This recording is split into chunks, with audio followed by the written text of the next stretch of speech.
গতকালও একটা ছোট্ট মেয়ে রাজভবনে চাকরি করত বিবিএক্সেতে, তার সাথে কি ব্যবহার করেছেন মাননীয় রাজ্যপাল মহাশয়। এরকম সিলেক্টিভ কান্না কেন হৃদয় বিরোধ করে আমি বুঝি না। কিছু লোকের কান্নাটা কি বেশি ড্রামাটিক লাগে ওনার নাকি? এই যে সন্দেশখালী যে মহিলারা, শুধু সন্দেশখালী নয়, আমরা বারবার সন্দেশখালী করি ঠিকই, কিন্তু বহু জায়গা থেকে আমাদের কিছুদিন আগে যতদূর আমার মনে হচ্ছে উলুবেড়িয়া থেকে খবর এসেছিল, থেকে খবর এসেছিল, নর্থ বেঙ্গল থেকে খবর এসেছিল, বহু জায়গায় কিন্তু ওরা বলছে যে মহিলারা চোখের জল ফেলে, এমন করে তাদের তৃণমূলের নেতারা তাদের সঙ্গে ব্যবহার করে, তাদের অ্যাডভান্টেজ নেয়, তাদের ব্যবহার করা হয়। তো সেখানে মুখ্যমন্ত্রীর একমাত্র এই একটা মেয়ের কথা চোখের জলে একেবারে উনার হৃদয় দিগ্ধ হয়ে গেল। আর উনি কী ধরনের আক্রমণ করছেন রাজ্যপালকে, কী ভাষায় উনি আক্রমণ করছেন, কি দাঁত মারি, কী সব, এইসব আমার ভাষায় কুলোবে না, এসব আমি রিপিট করতে রাজি নই। একটা কনস্টিটিউশনাল হেডকে নিয়ে সে যদি খারাপ কাজ করেও থাকে, আমি জানি না কি হয়েছে, আমি কোনো দিকে সাইড নিতে রাজি নই, তাহলে তুমি রাষ্ট্রপতিকে চিঠি লেখো। আমি বলে দিচ্ছি, রাষ্ট্রপতিকে চিঠি লেখো, রাষ্ট্রপতিকে বলো যে তোমরা সরিয়ে নাও, তোমাদের এর আগে দুটো রাজ্যপাল পছন্দ হয়নি, এমন চেঁচামেচি করলে উঠা লিজিয়ে, তো আমাদের কেন্দ্রীয় সরকার তো কথা শুনে একদম উঠিয়ে নিল, উপরাষ্ট্রপতি করে দিল। তো এনাকেও যদি সরাতে বলে তাহলে ব্যবস্থা করবে কেন্দ্রীয় সরকার। ইলেকশনের মধ্যে হচ্ছে না, এটা খুব ভুল টাইমিং করলো ওরা ভেবেছিল প্রধানমন্ত্রীকে এম্বারেস করবে।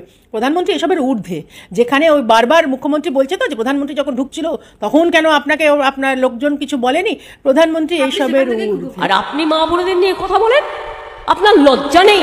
আপনার তো দাঁতের পাটিটাই খুলে যাওয়া উচিত মিথ্যে কথা বলার জন্য, মারি থাকা উচিত না দাঁতের। কার দাঁত কার মারি, প্রধানমন্ত্রী না রাজ্যপালের, আমি এটাই বুঝতে পারলাম না। ওনার দাঁতটা ঠিক আছে তো? ওনার মুখের মধ্যে যা বেরোয়, আমার তো মাঝে মাঝে মনে হয় মুখ থেকে যা বেরোয়, মুখের মধ্যে স্ট্রাকচারটা একটু ডেন্টিস্ট দিয়ে দেখানো দরকার। ওই জিভ দিয়ে যে কথাগুলো বেরোয় সেগুলো একটু সত্যি মানে কোনো সিরিয়াসলি কোনো ডাক্তার দেখানো উচিত। উনি আবার অন্য লোকের মুখের মধ্যে দাঁত আর মারি নিয়ে কথা বলেন। রাজ্যপালকে ফাঁসানোর চেষ্টা করেছে, এটা একটু ব্যাকফায়ারই হয়ে যাবে। কারণ রাজ্যপালকে আবার আমি বলছি, রাজ্যপালকে কেউ কিছু করতে পারবে না যতদিন উনি রাজ্যপাল আছেন। অপেক্ষা করতে হবে, রাজ্যপালের টার্ম শেষ হলে তারপরে দেখা যাবে। আর প্রধানমন্ত্রীকে অপমান করা অত সহজ নয়। এক তো প্রধানমন্ত্রীকে রোজ সকালে উঠে বহু লোক গালাগালি করেন, প্রধানমন্ত্রীর কিচ্ছু যায় আসে না। আর এরা মুখ্যমন্ত্রী যে মানুষের পাশে দাঁড়ায় না, তার কথা প্রধানমন্ত্রী পাত্তাও দেবে না। সন্দেশখালী নিয়ে সন্দেশ দিয়ে বেড়াচ্ছেন। আমি সন্দেশখালীতে এমন কোনো ঘটনা ঘটতে দিইনি। ওদের জমি জমা নিয়ে কিছু প্রবলেম ছিল, আমরা এই অফিসার পাঠিয়ে সেগুলোকে সলভ করে দিয়েছি। যে সন্দেশখালীতে নাকি কিছু জমি নিয়ে সমস্যা হচ্ছিল, জমি নাকি ওনার লোক ফেরত দিয়েছে। কি জমি ফেরত দিয়েছে? একটা ইরিগেশন ক্যানালের মধ্যে নোনা জল ঢুকিয়ে যে জমির একেবারে চরিত্র নষ্ট করে দেয়, মিনিমাম তিনটে বর্ষা লাগবে সেই জমি শুধরোতে, তারপরে তাতে চাষবাস হবে, তারপরে সেখানে ধান জমি হবে। সেখানে উনি বলছেন যে উনি সমস্ত কিছু সব নাকি উনি সলভ করে দিয়েছেন। জমি ফেরত দিলে জমি সলভ হয়ে গেল, জমির প্রবলেম সলভ হয়ে যাবে। এই যে মহিলারা, এত মহিলা, একজন দুজন নয়, তাদের চোখের জলের হিসেব মুখ্যমন্ত্রী দেবে? তা তো দেবার কোনো ইচ্ছেই নেই। তৃণমূল এমনভাবে রিয়্যাক্ট করছে, এটাতে মুখ্যমন্ত্রী আজকে রিয়্যাক্ট করেছে, ওদের দুই মহিলা নেত্রী তারা রিয়্যাক্ট করেছে, যেন অপেক্ষা করেছিল এই একটা হবে এবং তারা মুখস্থ একটা পাঠ বলে দেবে। শশীপাজা বলেছে, শশীপাজা জেনারেলি খুব ভদ্রভাবে কথাবার্তা বলেন, কিন্তু উনিও মানে যেন রসিয়ে বলছে রাজ্যপালের এরকম বলছে, রাজ্যপাল এই করেছে কেন? তাহলে কি তোমাদের হাতে খড়িতে বিদ্যাটা একটু কম পড়ছিল নাকি? হাতে খড়ি দিয়ে তো তাকে প্রায় একেবারে তৃণমূল করে ফেলছিল, বাঙালি তো করছিল না। তো রাজ্যপাল শুধু তৃণমূল হতে পারলো না, রাজ্যপাল অনেকগুলো জায়গায় প্রপার স্টেপ নিয়েছে। সব স্টেপ যে আবার আমাদেরও খুব পছন্দ হয়েছে তাও নয়, কিন্তু রাজ্যপাল তো রাজ্যপাল, সবার ঊর্ধ্বে। তাকে নিয়ে এইরকমভাবে একটা নোংরা খেলায় তৃণমূল যে এখন নামলো, এটা কি খুব দরকার ছিল? আর কিসের সঙ্গে কম্পেয়ার করছে? একজন মহিলা কমপ্লেন করেছে, সত্যি মিথ্যে সেটা পরে যাচাই হবে, দুবার হচ্ছে, সেও আমি মেনে নিলাম। কিন্তু আমি এই মুহূর্তে এটা নিয়ে কোনো বিচার করতে রাজি নেই। আমার কোথায় রাগ হচ্ছে যে এই দুজন নেত্রী এবং মহিলা মুখ্যমন্ত্রী তারা কম্পেয়ার করছে কিসের সঙ্গে? সন্দেশখালীর ওই অবলা নারীদের সঙ্গে। তাদের শিক্ষা দীক্ষার লেভেল, তারা গরিব মানুষ, তারা একজন দুজন নয়, গ্রামকে গ্রাম কমপ্লেন করেছে 3 জন পুরুষের বিরুদ্ধে। সেই নিয়ে মুখ্যমন্ত্রী পুরো চুপ করে রইলেন এবং মুখ্যমন্ত্রী কনস্ট্যান্ট এটা বলে যাচ্ছে ওখানে আরএসএস এর ক্যাম্প আছে, ওরা বিজেপি করে। আচ্ছা, আমি যদি সেও ধরে নিলাম, যদি আরএসএস ক্যাম্পও থাকে, বিজেপিও যদি থাকে, তাহলে কি তার কোনো মানে তার সম্মানটা হেলায় নষ্ট হবে? তার কোনো মান সম্মান নেই, তাকে গ্যাংরেপ করা যায়, তাকে মোলেস্ট করা যায়, তাকে যখন তখন ডেকে পারে। এখন হঠাৎ এই মহিলাকে কি তাহলে সত্যি রাজভবনের যেরকম স্টেটমেন্ট, তাহলে কি সত্যি প্ল্যান করা হয়েছে? এবং আরও এরকম ইনসিডেন্ট ওরা প্ল্যান করছে। এই নোংরা কিট লেভেলের, নর্দমা লেভেলের রাজনীতি তৃণমূল তো এবার একটু থামালে পারে। ওরা তো এমনি ব্যাকফুটে চলে যাচ্ছে। মেনে নাও, হার মেনে নাও, এবার অনেক হয়ে গেছে। দেখো, আমিও না সারা সমস্ত পশ্চিমবঙ্গবাসীর মতন আমিও কালকে এটা খবরে দেখে আমিও ন্যাচারালি চমকে উঠেছিলাম। কিন্তু সাংবিধানিক প্রধানের বিষয়ে যদি কেউ আঙুল তোলে, আমি আশা করব নিশ্চয়ই ভদ্রমহিলার যথেষ্ট প্রমাণ আছেন বা যথেষ্ট উনি কনভিকশন নিয়ে এই ধরনের কমপ্লেন উনি এনেছেন। কারণ এখানে দুটো দিক আছে। এক, যেরকম একজন নারী কোনো পুরুষ মানুষের সঙ্গে আনকমফোর্টেবল ফিল করেছে, ও মনে করছে যে মোলেস্টেশন এবং কানাকাটি করেছে, ফাইন। কিন্তু যার বিরুদ্ধে করছে তার কিন্তু একটা মিনিমাম, যতদূর আমার মনে পড়ছে 5 বছরের বা কত বছরের একটা কনস্টিটিউশনাল ইমিউনিটি আছে। সেজন্য তার বিরুদ্ধে কোনো কিছু করার আগে এটা ভাবা উচিত ছিল যে এই মুহূর্তে কিন্তু তার কিছু হবে না। মানে এমন নয় যে পুলিশ গিয়ে তাকে ধরবে বা তাকে প্রশ্ন করবে, এটা হবে না। একমাত্র তার একটু পাবলিকলি একটুখানি অপমান হবে, সেটা ছাড়া কোনো লিগাল স্টেপ কেউ কিছু নিতে পারবে না। আমি শুনেছি যে লালবাজার বোধহয় লিগাল অ্যাডভাইস চাইছে, তো সেটা হবে। কিন্তু বাকি কিন্তু কিছু রাজ্যপালকে কেউ কিছু করতে পারবে না। আরেকটা কথা আমি বলি যে রাজ্যপাল এটা করেছে কি করেননি, রাজ্যপাল কি স্টেটমেন্ট দিয়েছে সেটা রাজ্যপাল এবং রাজভবনের এখতিয়ারের মধ্যে পড়ে। বিজেপির তরফ থেকে এখানে আমাদের কিছু বলার নেই, কারণ আমরা কিন্তু রাজ্যপালের প্রতিনিধিও নই এবং রাজ্যপালের মুখপাত্র তো একেবারেই নেই। মহিলা হয়ে আমি এইটুকু বলতে পারি যে মহিলাদের অনেক রকম সিচুয়েশন ফেস করতে হয়, বা আমরা এমন কিছু সিচুয়েশনে পড়ে যাই যেখান থেকে বেরোনো খুব সহজ হয় না।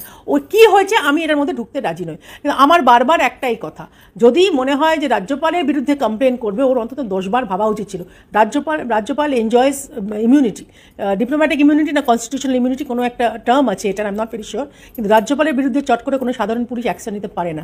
তো ওকে যে বুঝিয়েছে যে এক্ষুনি রাজ্যপালকে ধরে নিয়ে জেলে পুরে দেবে বা রাজ্যপালের সাংঘাতিক কোনো ক্ষতি হয়ে যাবে, সেটা কিন্তু হবে না। 2 দিন পর এই মেয়েটাকে নিয়ে লোকজন উল্টোপাল্টা কথা বলবে, যেটা অলরেডি শুরু হয়েছে। আমি বলছি না, আমি বলতে চাইও না, আমি কোনো মেয়ের খারাপ বলতে চাই না। কমপ্লেন যদি করে থেকে কার জন্য করেছে, কে ওকে বুঝিয়েছে, সেটা এবার ওর একটু নিজের আত্মসমীক্ষা করা উচিত। হ্যাঁ, বাংলাকে কালিমালিপ্ত করা কিছু বাকি ছিল, যেমন শশী পাজা, চন্দ্রিমা, মুখ্যমন্ত্রী নিজে, ওখানে জুঁই বিশ্বাস, তারা তো বসে বসে রেপের ফুটেজ চাইছিল, তখন বাংলা কালিমালিপ্ত হয়নি। প্রথমত বাংলা টার্মটাতেই আমার আপত্তি আছে, পশ্চিমবঙ্গকে ওরা জোর করে একখানা বাংলা দিবস করে বাংলা লিখে পশ্চিমবঙ্গকে পশ্চিম ড্রপ করে দিয়ে পশ্চিমবঙ্গের যে ইতিহাস, যেভাবে আজকে ডক্টর শ্যামাপ্রসাদ মুখার্জি লড়ে পশ্চিমবঙ্গকে ভারতবর্ষের মধ্যে রেখেছিল, এবং যার জোরে যে মাটিতে দাঁড়িয়ে এই তৃণমূল সরকার উল্টোপাল্টা বকে যাচ্ছে, অসম্ভব জঘন্য রকম গালাগালি দিয়ে যাচ্ছে, কাকে প্রধানমন্ত্রীকে, কাকে রাষ্ট্রপতিকে, রাষ্ট্রপতিকে এখনো অব্দি দেয়নি, সেটা বাকি আছে এখন হতে, সেটাও দেখবো, কাকে দিচ্ছে হোম মিনিস্টারকে।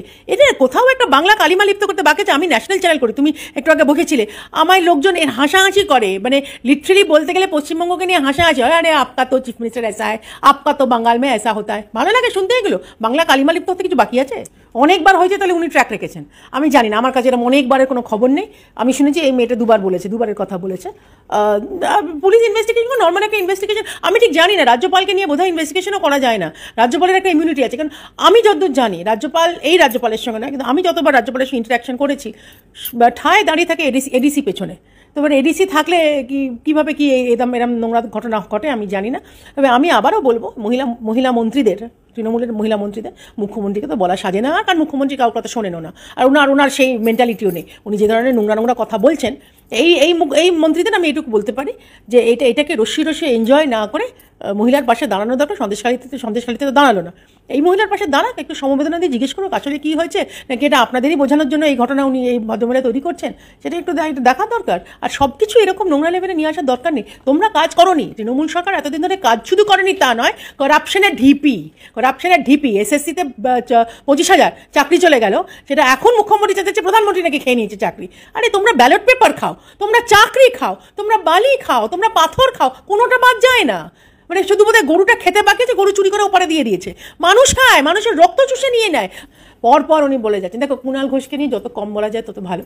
কুণাল ঘোষ এমন অসভ্য অ্যারোগেন্ট একটা লোক, যে ধরনের কথা উনি মাননীয় লিডার অফ অপোজিশনকে বলেন, মাথায় বিকৃতি আছে, বিয়ে করতে ইচ্ছে করছে, হদল কুতকুত চেহারা, তার মানসিক বিকৃতি হয়নি, কি মানসিকভাবে উনি বড় হননি, অনেক মানে এগুলো, এই ভাষাগুলো আমার সাথে রিপিট করতে ইচ্ছে করে না। উনি প্রধানমন্ত্রীকে নিয়ে উল্টোপাল্টা কথা বলেন, উনি হোম মিনিস্টারকে নিয়ে উল্টোপাল্টা কথা বলেন, উনি দিলীপ দাকে নিয়ে উল্টোপাল্টা কথা বলেন, কুণাল ঘোষ মাননীয় রাজ্য সভাপতিকে নিয়ে উল্টোপাল্টা কথা বলেন, এবং সবচেয়ে বড় তার ট্র্যাক রেকর্ড হচ্ছে উনি স্বয়ং মুখ্যমন্ত্রীকে নিয়ে উল্টোপাল্টা কথা বলেছেন।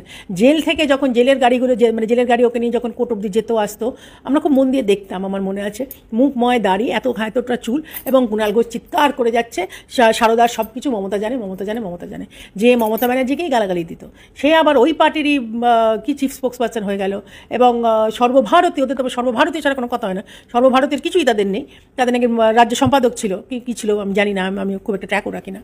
সে এখন যখন যে মুহূর্তে তার ওই দুটো ট্যাগ পড়ে গেল, সঙ্গে সঙ্গে সেই পার্টিরই গালাগালি দিতে শুরু করছে।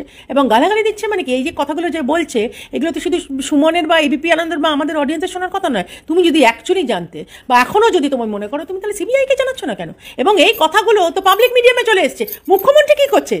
এই যে দাঁত আর মাড়ি নিয়ে কথা বলছে, যে উনি তাহলে দাঁত আর মাড়ি দিয়ে এই কথাগুলো বের করুক, উনি এটার উত্তর দিক, সিবিআইকে তাহলে জানানো হোক, তাহলে ওনারা সব জানতেন। সেটা আমরা তো প্রথম থেকে বলছি মুখ্যমন্ত্রী সব জানতো। আজকে মুখ্যমন্ত্রীর অনুপ্রেরণা ছাড়া পশ্চিমবঙ্গে একটা পাতা নড়ে না। ঠিক এই কথা কুণাল ঘোষ কালকে বলেছে, এবং ও তিনটে কথা পরপর বলেছে। আইপ্যাকের নিয়ে একটা বড় আজকে বোধহয় সকালবেলা একটা কথা বলেছে, হ্যাঁ। এবং আইপ্যাক বলেছে যে আইপ্যাকের যে লোক সে নাকি ওর পোস্টটা নিলেই পারে, কারণ আইপ্যাকে অ্যাকচুয়ালি চালাচ্ছে। এসএসসি নিয়ে কথা বলেছে, পার্থ চ্যাটার্জিকে নিয়ে কথা বলেছে। তাহলে এগুলো মিডিয়ায় বলেন মানেটা কি? তোমার যদি সত্যি সত্যি পশ্চিমবঙ্গ নিয়ে এত দরো যে দুদিন অন্তর তুমি নয় চেঁচাচ্ছ, নয় রাস্তায় বসে কাঁদছো, তা তুমি যাও গে সিবিআইকে জানাও, লেট দেয়ার বি অ্যাকশন। চোর, একটা বড় চোর, একজন মামাতো চোর, একজন পিস্তুত চোর। তারা কে কি বলে এই নিয়ে ট্র্যাক রেখে বিজেপির কাছ থেকে রিয়াকশন চাওয়াটা সত্যি মানে বেকার, ইটস টাইম ওয়েস্ট। আমরা তো শুধু মজা দেখছি। এবার কি হয়, একটা জায়গায় যখন তুমি দেখবে কম খাবার থাকে, তখন রাস্তায় লেডি কুত্তারা, আমি দুজনকে কোনো লেডি কুত্তা বলছি না, কারণ তুমি জানো আমি নিজে ভীষণ কুকুর ভালোবাসি, আমি কুকুর বলে কুকুরদের অপমান করবো না, কিন্তু আমি বলছি যে জেনারেলি এরকমভাবে খেই করে লোকজন। তো এখানে তো এক্স্যাক্টলি একজন জেলে ঘুরে এসছে, এই একজন আরেকজনকে নিয়ে কথা বলছে। একদিন কুণাল ঘোষ সুদীপ বন্দ্যোপাধ্যায়কে নিয়ে বলে, তার আগের দিন তাপস রায়কে নিয়ে কথা বলছিল। এখন তাপস রায় ভীষণ ভালো হয়ে গেছে, তার প্রোগ্রামে গেল, সেখানে গিয়ে আবার সুদীপ বন্দ্যোপাধ্যায়কে দিচ্ছে। তো এই ইকুয়েশনগুলো আমাদের পক্ষে ট্র্যাক রাখা খুব মুশকিল। আমার পরিষ্কার কথা, তোমার যদি মনে হয় যে তুমি যে পার্টিতে ছিলে এত অন্যায় সে পার্টি করেছে, তার সাথে তুমি নাকি কুণাল ঘোষ নাকি ডিফেন্ড করে এসছে, এখন হঠাৎ মিসফিট হয়ে গেছে, তো যাও সিবিআইকে জানাও। সিবিআই তো বসে আছে ইনফরমেশনের জন্য, শুনবে। ও পথেই থাকুক, ফুটপাতে থাকুক, রাস্তায় থাকুক, রাজপথে থাকুক, আমার জানার কোনো প্রয়োজন নেই। কথায় কথায় যে কাঁদছে, ও তো দুদিন আগে এসএসসির লোকেদের কাছে ঘুরে এসেছিল, যারা চাকরি প্রার্থী, যারা রাস্তায় বসছিল। তাহলে তুমি কি করতে ঘুরে এলে? সেখানেও তাহলে নাটক করে এসছো। তো তুমি যখন জানতে যে তোমার এই চাকরিগুলো অন্য লোকে খেয়ে গেছে এবং কোথাও কোনো সলিউশন হবার নেই, তাহলে কি করতে গেছিল কুণাল ঘোষ? কুণাল ঘোষ তো কোথাও কোনো রকম কোনো স্টেবিলিটি বলবে না, ওর intention is never clear. Suvendu Adhikari Kunal ঘোষের সার্টিফিকেটের জন্য বসে নেই। মাননীয় লিডার অফ অপোজিশন যে কাজটা করছে সেটা একদম মানুষ জানে এবং আমাদের কেন্দ্রীয় নেতৃত্ব ভালো করে বুঝে অ্যাপ্রিসিয়েট করে। কুণাল ঘোষের ক্যারেক্টার সার্টিফিকেটও লাগবে না, কুণাল ঘোষের অ্যাপ্রিসিয়েশনও আমাদের লাগবে না। ওরা এবার স্ট্র্যাটেজি হারিয়ে ফেলছে।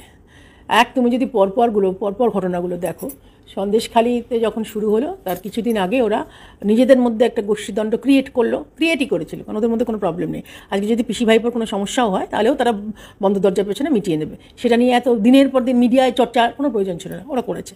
এবং এটা পুরো টাইমটা খেয়ে গেছে। ভালো ভালো কাজ যেগুলো হচ্ছে বা আমরা যে কথা বলার যে সুযোগ যাতে না পাই, পুরো এইখানেই চললো।